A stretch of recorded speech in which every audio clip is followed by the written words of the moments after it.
Hey VC, what's up? It's me, yours truly. I'm back to post another quick video here, trying to catch up on all these threads that are kind of floating around out there. So I'm going to do a couple of responses as far as tonight, but this video I'm dedicating to Matthew Smith, his rock and roll crap thread.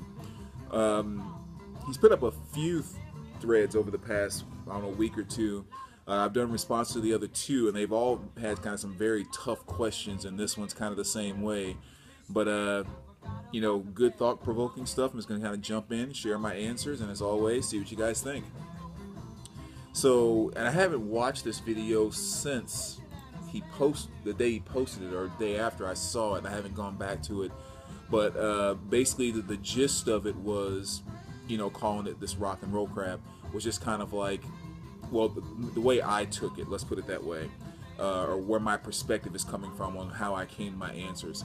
I thought about it from a perspective of if an alien came down from outer space, you know, no idea about our society, culture, all that good stuff, and just kind of asked, what's this rock and roll stuff? Like, what's this rock and roll crap I keep hearing about? You know, kind of what albums or records will we hand him to say, this is what kind of, you know, the rock and roll thing is all about. So that's kind of the perspective that I took in terms of coming up with my specific answers here. And I looked at it more so from a standpoint of what songs I would give them. So I tried to narrow it down to about 5 or 6 songs and not so much albums as a whole. So the albums I'm going to show you, I mean, there's a few that I would say are, but these aren't necessarily what I'm saying are the best rock and roll albums of all time. I'm specifically pointing out songs, so keep that in mind. One other thing that you did mention too, and I think I'll kind of touch on it just because it really coincides into what kind of where my answers came from, is you talked about how some people, and I don't remember if you took this viewpoint or not, but just kind of in general, you know, there's some people that have the attitude when it comes to music that there's no such thing, that they don't have the whole concept of genres, that they don't like that. That's probably the best way to put it. In their mind, it's kind of there's good music and not so good music, and that's kind of it. And you know, and I'm, especially those of you that know me, I am 180 degrees, complete, total polar opposites there. I'm very much, I'm extremely sensitive to genres, and I'm very appreciative of genres, and there's a certain element about having different genres and watching them cross and intersect and everything that really kind of excites me, really. I get kind of a thrill out of. And of course, that's the great thing about music, is it's such a subjective thing. There's no wrong way for you to enjoy music. You know, whatever sends a thrill up your leg, that's what you do.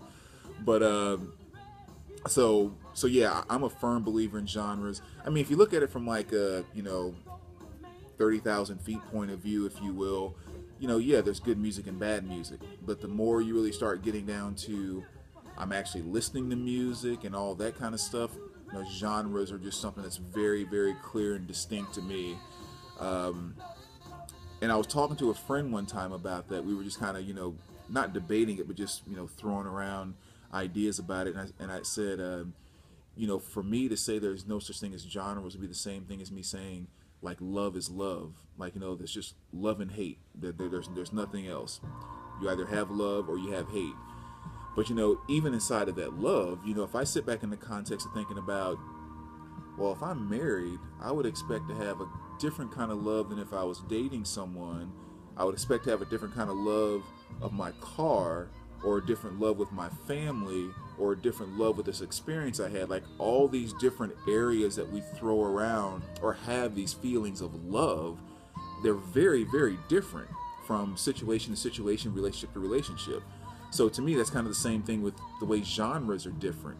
You know, each one has a different emotional attachment sometimes, and then sometimes they cross. So then there's certain things that bother you about it and certain things you love more about it, just like people and everything else. So anyway, all that ramble going on just to kind of get to the kind of the idea of when you said, what is rock and roll?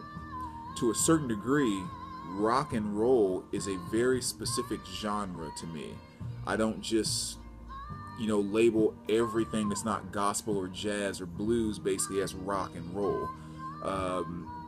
So to me, there's rock and roll, but then there's hard rock, there's hair metal, there's glam metal, there's thrash, and of course you can get into subgenres, on and on and on.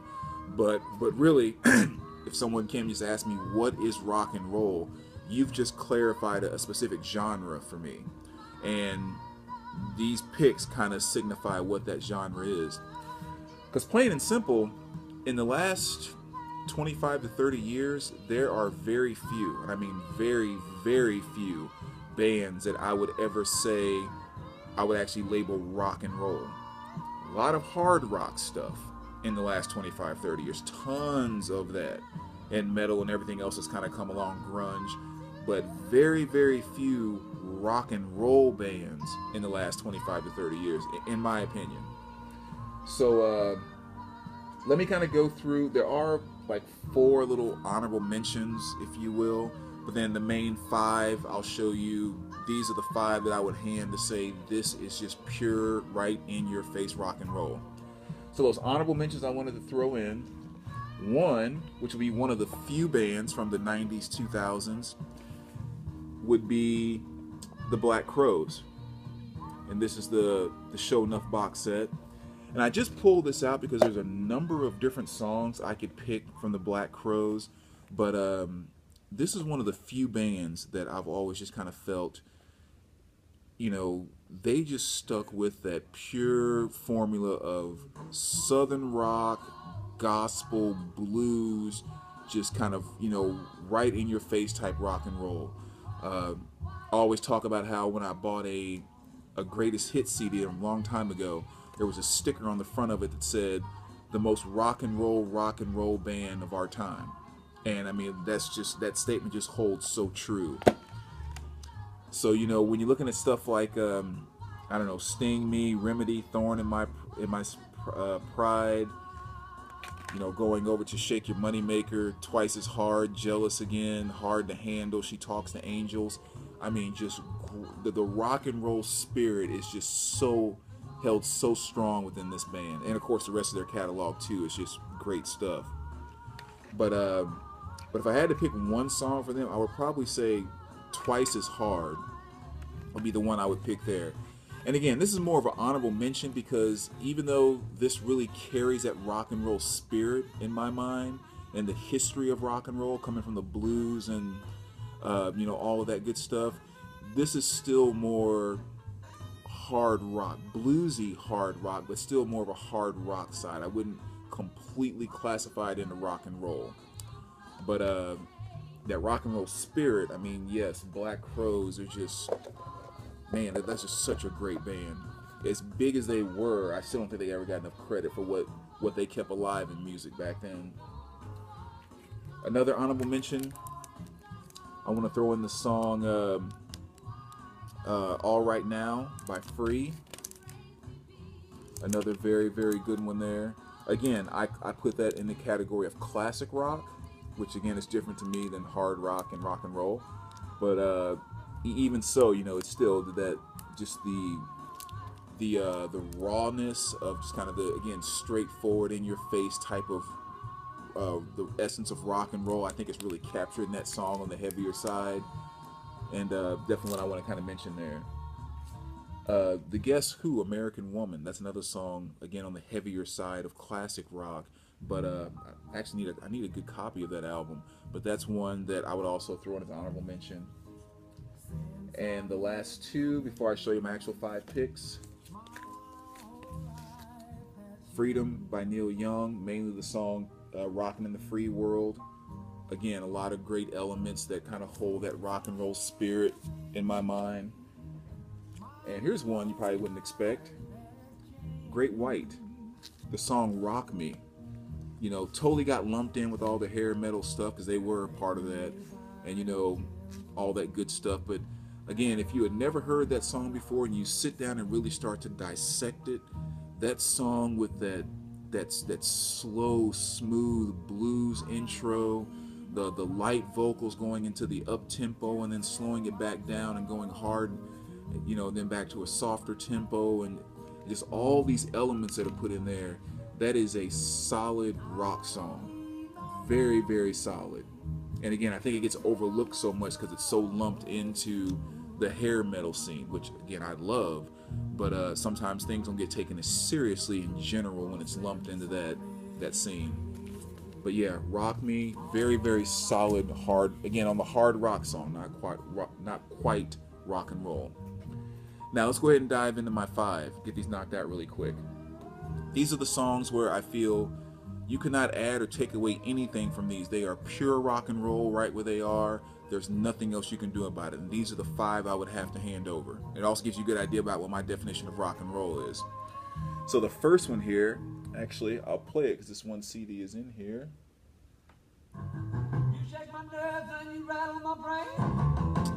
Of course, everyone knows that one.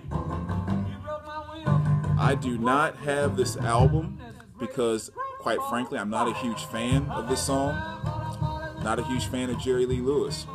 But if you ask me about this particular song, whether I like him or not, I like the song or not, I cannot deny that is pure down home, right in your face rock and roll. And basically, it came out of this set, this oldies set that I had. So I had the song on CD, but I don't have any Jerry Lee Lewis vinyl or anything because I'm not a big fan of him. I'm not, but I just cannot deny that song. So moving right along, that's number 1. Now let's go to my second pick. In my mind, one of the godfathers of rock and roll. Little Richard is rock and roll. And so here, I'm not even going to pick a song because, I mean, whether you're talking about Tutti Frutti or Long Tall Sally, Slippin' and Slidin', Rip It Up, Lucille, Keep a Knockin', Good Golly, Miss Molly, take your pick. Every single one of those songs are just straight up rock and roll, without question. So I've got to have Little Richard in there. So that's 2. Jerry Lee, Little Richard. Next, I'm going to the Beatles. It's off of Meet the Beatles. I Want to Hold Your Hand. Again, to me, pure essence of rock and roll. You know, you put that song on, it just completely captures and defines what it was. It had kids turn up their radios, jumping around their bobby socks and losing their damn minds. That song personifies that to me. So I Want to Hold Your Hand has to be right there on the list in terms of just, this is pure right in your face rock and roll. You can't add or take anything away from it to make it better. Now, it may not be my favorite Beatles song, but again, when I think about rock and roll, that's one of the first songs that comes to mind dealing with the Beatles. So that's my 3rd pick. 4th pick, a man Bo Diddley, who I also consider to be, you know, one of the grandfathers of rock and roll. I mean, come on, way back then, he's in a power stance. Are you kidding me? Of course, all things rock and roll, hard rock and metal came from that. But again, you know, take your pick. But I don't know, so hard. Either the song "Hey Bo Diddley" or "Bo Diddley." Either one of those songs, I think you can pick. And again, personifies just rock and roll. That's what it is. And last but not least, the king of kings when it comes to defining rock and roll, the one and only Chuck Berry. Does not get any more rock and roll than that in any way, shape, or form. And again, take your pick of songs here. You know, Roll Over Beethoven, of course, Johnny B. Good. There's just so much stuff on here. If I had to pick one song out to hand to this alien, I would probably go with Maybelline. That'd probably be the song that I would say, if you can really dive in and figure every element of this out, you know what rock and roll is. That's Maybelline, without question. So those would be my picks. Again, I threw a bunch of honorable mentions in there, bands in hard rock and heavy rock that I wanted to kind of show, but this is what I'm handing over to the aliens, guys. And also Jerry Lee. You know, I don't have an album with that, but yes, pure rock and roll right there. So again, let me know what you think. Appreciate you guys checking this out, and I'll be back in a little while to catch up on the next contest. All right, take care, guys.